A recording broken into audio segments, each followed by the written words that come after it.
আমরা কাগজ নিয়ে যেতে হবে না, চাকুরি দাও, বরং তারা তখন আসতে হবে যে আমরা ঝাড়ুটা কোন জায়গায় দেব। তিনি বলেছেন যে এখন সব জায়গায় আওয়াজ উঠেছে যে আমাদের সিলেবাস বদলাও। এখন সিলেবাসটা আমি বদলে করবটা কি?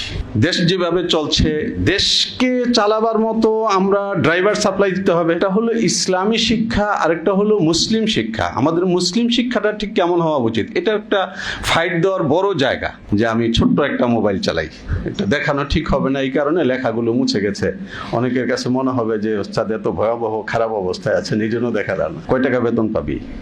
মধু বেচার মধ্যে আইসা পড়, সরিষার তেল বেচার মধ্যে আইসা পড়। আমরাই যদি বদলে যাই তাহলে এই জাতিকে বদলাবে কে?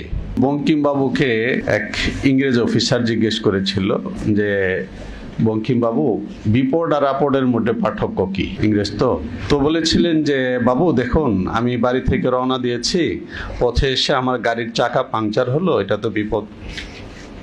আর আমি একজন ভারতের নাগরিক হয়ে তুমি একজন ব্রিটিশ, তার কাছে এই দেশে কাজ করবার জন্য ইন্টারভিউ দিচ্ছি, এটা হলো আপদ। তো আমাদের অনেকগুলো আপদ আছে। এই শিক্ষা নিয়ে যখনই আমরা কথা বলি তো পাকিস্তানের উদাহরণটা আসে, কিন্তু ভারতে বাংলাদেশে আলিয়া মাদ্রাসার আপদ আছে, পাকিস্তানে সেটা নাই। এটা একটা জটিলতা তৈরি হয়। বেফাকুল মাদারিস আমাদের মৌলিক শিক্ষার চিন্তা এবং তার যে মূল থিম, এটা কিভাবে নির্মিত হবে সময়ের প্রেক্ষিতে, এটা নিয়ে কথা ওঠে। তখন ওই যে ডক্টর ঈসা শাহিদি, যিনি ওই যে ইরানি কালচারাল সেন্টারে কাজ করতেন, ডক্টরেটও করেছেন সেখানে, কাজী নজরুল ইসলামকে নিয়ে সম্ভবত।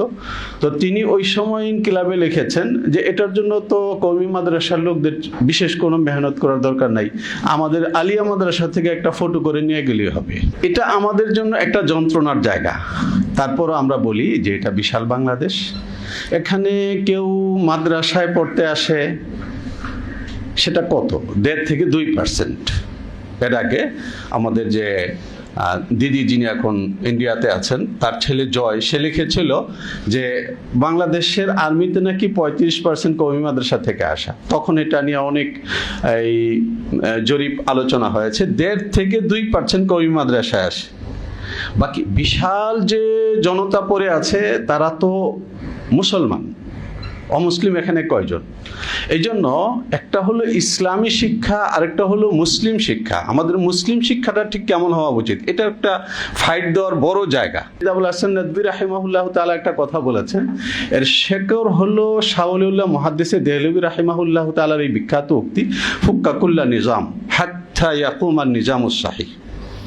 তিনি বলেছেন যে এখন সব জায়গায় আওয়াজ উঠেছে যে আমাদের সিলেবাস বদলাও। এখন সিলেবাসটা আমি বদলে করবটা কি? দেশ যেভাবে চলছে, দেশকে চালাবার মতো আমরা ড্রাইভার সাপ্লাই দিতে হবে, চালক না। এখন দেশটা যদি সামগ্রিকভাবেই ওই যে আপদ, এবং সে আপদ যে শিক্ষার দুটো ধারা রেখে গেছে, একটা মূল ধারা ওটাও আপদ, ইংরেজদের রেখে যাওয়া, আর একটা ইসলামের নামে রেখে যাওয়া, সেটাও আপদ।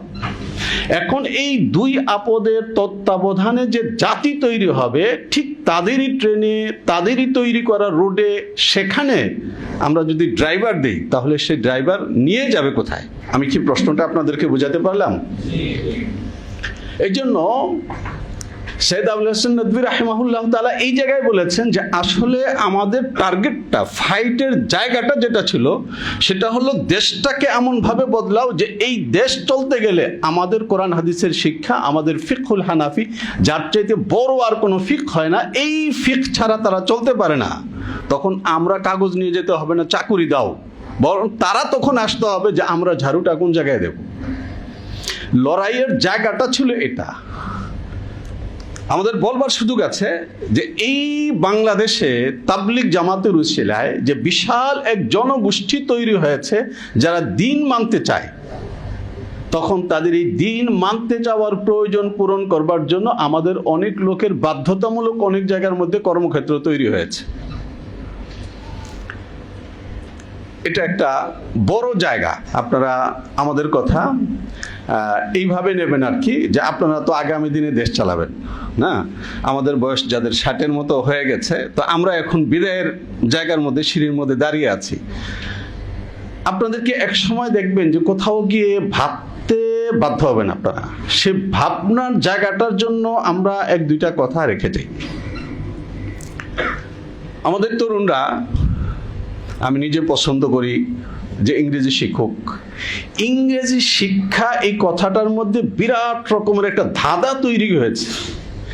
একটা হলো ইংরেজি শিক্ষা মানে ভাষা না, একটা সিলেবাস। যখন কেউ বলে আমি ইংরেজি শিক্ষিত বা আমার মামা ইংরেজি শিক্ষিত, তখন কি তিনি ইংরেজি ভাষার শিক্ষিত? একটা বিরোধ যে তৈরি হয়েছিল, সেই বিরোধটা কোন জায়গায়? তাদের একটা তৈরি করা সিলেবাস, ওটাকে ইংরেজি শিক্ষা বলা হতো, ইংরেজি ভাষা না। এটা একটা জায়গা। এখন এই বাংলাদেশে কি পরিমাণে আমাদের কওমি ঘরানার ছেলেরা ইংরেজি শিখছে? সামান্য না অসামান্য? অসামান্য। কিন্তু এখানে ভয়ঙ্কর তথ্য যেটা, সেটা হলো মৌলানা তকি সাহেব কি শিখেছেন? ইংরেজি শিখেছেন। ইংরেজি কি করেছেন?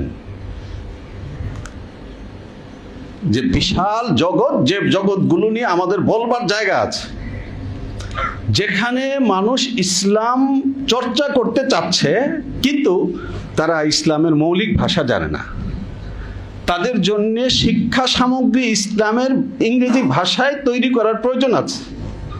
কিন্তু ওই যে আমাদের হামজা সাহেব যেটা বলেছেন, এটা না বললেও ছোট ভাইয়া অবস্থাটা এমন যে আমাদের মাদ্রাসার তিরমিজি বুখারী পড়ানো বাদ দিয়ে রাত 4টার সময় উঠে, 3টার সময় উঠে, 2:30টার সময় উঠে টিউশনি করে ইংরেজি জেনে, আর তিরমিজি আউয়ালের সবকে ঘুমায়। এই কঠিন এক অবস্থার মধ্যে আমরা দাঁড়িয়েছি। টিউশনি করা এটা কি ক্যারিয়ার? এটা একটা জায়গা। কার জন্য কোন ক্যারিয়ার?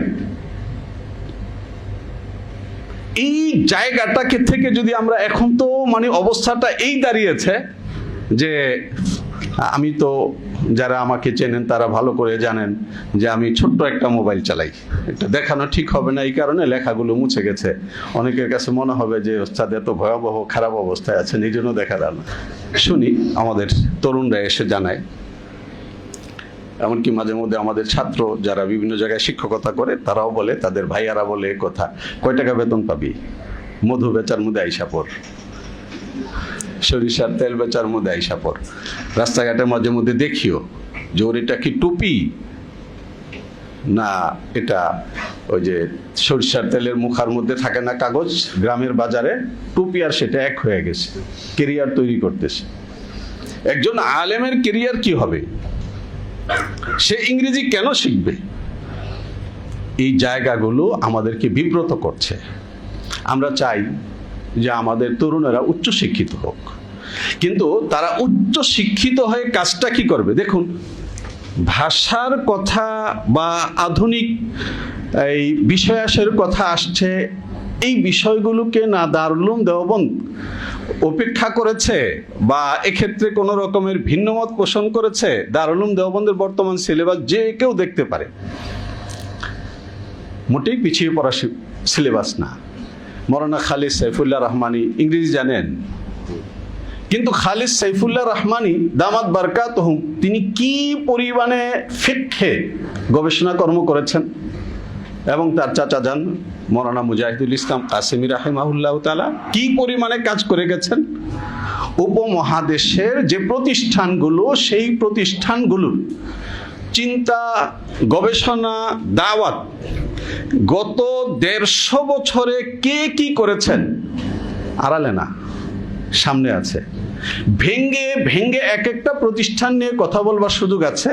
আমি আপনাদেরকে অনুরোধ করছি যে শেখ মোহাম্মদ একরামের যে সিলসিলায় তারিখ আছে, মৌজে কাউসার, রৌদে কাউসারের জায়গাগুলো অন্তত পক্ষে পড়বেন।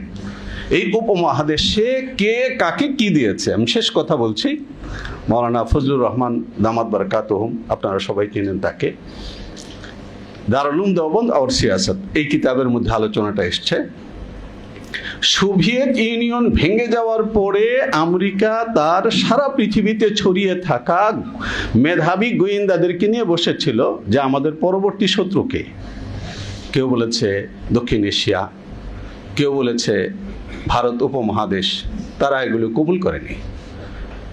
তৃতীয়বারের মতো যখন রিপোর্ট দিয়েছে যে সোভিয়েত ইউনিয়ন ভেঙে যাওয়ার পরে আমেরিকার প্রধান শত্রু হলো দারুল উলুম দেওবন্দ, তখন সেটাকে প্রস্তাব হিসাবে এবং সেটা আশঙ্কা হিসাবে কবুল করা হয়েছে। যারা আজকের আফগানিস্তানকে দেখছেন, আজকের আফগানিস্তানের হুকুমতের নাম কি? আপনি সহজভাবে এটা বলতে পারেন, এটা শুধুমাত্র আল হুকুমাতুল ইসলামিয়া না, আল ইমারাতুল ইসলামিয়া না, বরং আল ইমারাতুল কাসিমিয়া। মোল্লা মোহাম্মদ উমর আগের বারে যিনি 5 বছরের আমিরুল মুমিনিন ছিলেন, তার ওস্তাজকে মুফতি রশিদ আহমদ সাহেব, যিনি তকি সাহেবেরও বুখারী তিরমিজির উস্তাদ, তার ওস্তাদ শাইখুল ইসলাম হুসাইন আহমদ বান্দানী, তার ওস্তাদ হযরত শাইখুলিন, তার ওস্তাদ হযরত কাসেম নানতুবি। এবং আজকে যে কাঠামোটা সেখানে দাঁড়িয়েছে, সেই কাঠামোটা কি? যেখানে গায়রে মুকাল্লিদিয়াতকে সরকারিভাবে নিষিদ্ধ করা হয়েছে, মওদুদি এবং তার চিন্তা বইপত্র সরকারিভাবে নিষেধ করা হয়েছে। এই সব কিছু করে কি কলেজ ইউনিভার্সিটিতে যারা পড়ে এসছে তারা দেশ চালাচ্ছে? এবং তারা দেখিয়েছে এটা যে ডলারের কথায় আমরা চলবো না, বরং ডলার আমাদের কথায় চলবে। বাজারে ঘোষণা দিয়েছেন আগামীকাল থেকে 80 টাকা ডলার, 120 টাকা থেকে তারপর দিন থেকে 80 টাকা। এবং সারা পৃথিবীর সবাই বিরোধিতা করবার পরেও তারা যে দাঁড়িয়ে আছে, শক্তিটা কি? শক্তিটা হলো আল ফিকহুল ইসলামী আল হানাফি, যেটা যদি এটাকে ধারণ করে কোনো দেশ পরিচালিত হয়, তাহলে আল্লাহ জাল্লা জালালহু প্রত্যেক দেশে আজকের দিনে যে সম্পদ রেখে দিয়েছেন, সেই অনুযায়ী ওই দেশটা বুকটান করে দাঁড়িয়ে যাওয়ার জন্য যথেষ্ট। আমি যেখান থেকে শুরু করেছি সেখানেই কথা শেষ করলাম যে আমরা উচ্চশিক্ষা, শিক্ষা, এটা এত লম্বা বিষয়, এটার মধ্যে আমি একাডেমিকভাবে প্রবেশ করি নাই, কারণ আমি ঢুকতেও পারবো না, বেরো হতে পারবো না। শুধুমাত্র এই কথাটা আপনাদেরকে বলে যাচ্ছি যে শিক্ষা শুধু বদলাবো এটা না, দেশ বদলাতে হবে, আমার পরিবেশ বদলাতে হবে। দারুল উলুম দেওবন্দ সারা পৃথিবীতে কেন তাকে এই চোখে পৃথিবীর সবগুলো শক্তি দেখে? আজকে যদি সৌদি আরবের হার্টের মধ্যে লাথি মারা হয়, সেখান থেকেও বেরিয়ে আসবে এটা যে এর পেছনে কোনো না কোনো কাসিমের হাত আসবে। তার কারণ হলো আমরা যে বেয়াদবিগুলি করি, এই বেয়াদবিগুলো বেয়াদবি হিসাবে আর কেউ দেখে না, এরাই দেখে। এই যে জায়গাটা, এই জায়গাটাকে যদি আমরা বুঝতে ভুল করি, তাহলে আমার মনে হয় এটা কোনো সুখের কথা না।